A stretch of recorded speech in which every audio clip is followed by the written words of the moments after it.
My name is Robert Castillo. I am with Claremore High School. I'm a Spanish teacher, and I've been here for 2 years. At least in high school. I've taught in college before, taught for 10 years in a Vo-Tech college in Joplin. And then I teach in the military as well, where I've been teaching for the last 3 years. Well, to me, that was a God thing. I was at the time making a transition from the fire department onto ministry. And in ministry, I only needed to work on Sundays and Wednesdays. And I was really looking, where can I actually get a job that would allow me to do that? I put in jobs at Claremore, and the very first one that popped up was Spanish teacher. I had no idea what it took. I had no idea, do I qualify? They told me to talk to Dr. Hindenburg.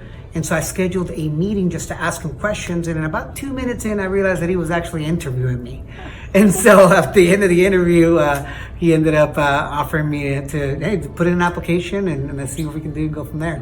And so it just lined up just really well. It was perfect. I teach because I want to change lives. And that's been the reality. I went into EMS and I did 20 years because I wanted to be able to help people. And so after 20 years of service in EMS, and now switching to education, I realized that my why did not change. I still want to help people.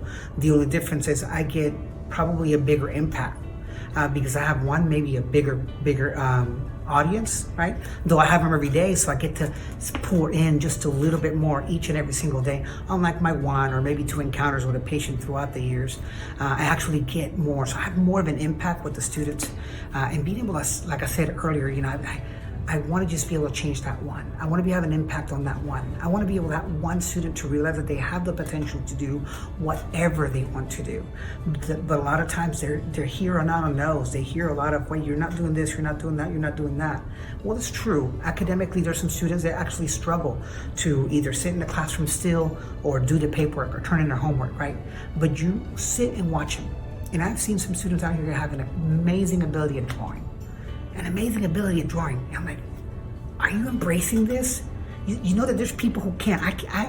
Don't make me draw on the board because it will look terrible, right? You have a skill. This is something that's beautiful. Are you taking art?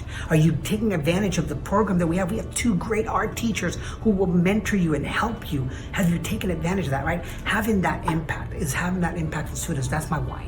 So coming to the high school and then all of a sudden realizing that we're in a PLC, it was great to see something like that happen. I thought that was been going on for years. Mm-hmm. I always thought all my teachers that I went to school did the same thing. And so I was great that we had a PLC here because it really has made a big difference.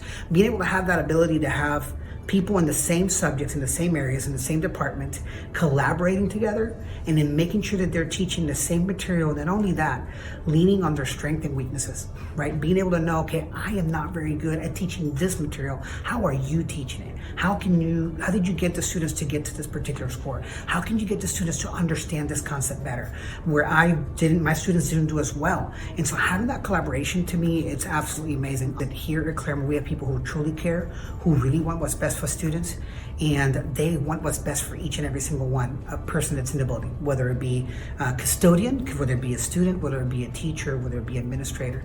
And so having a group of people that you actually enjoy working with and with whom you can have fun with, I think that makes such a big difference because then you become like a family.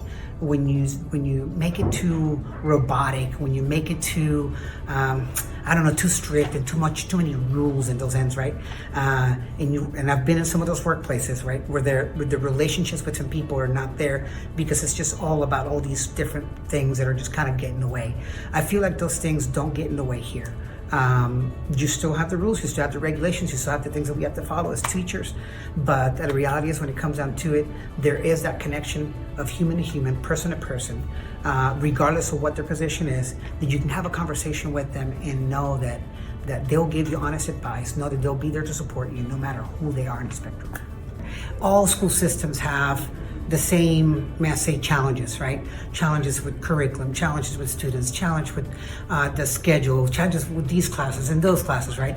But then when you really look down to it, is the people in the community and the people that are in school, the teachers that are here, the administrators are always there for you. The students, all you have to do is just reach out to them, and when you make a connection with them, it makes so much difference in the classroom. 100%. When you have a student who is struggling, being able to make that connection with them and help them along the way and let them know, hey, Spanish might not be. It's okay if Spanish is not. But what is your passion? Is it drawing? Engage in that. Is it art? Is it music? Do it. Those are the things that I think can make a difference here. And we have a lot of teachers that do that in this class, in the school.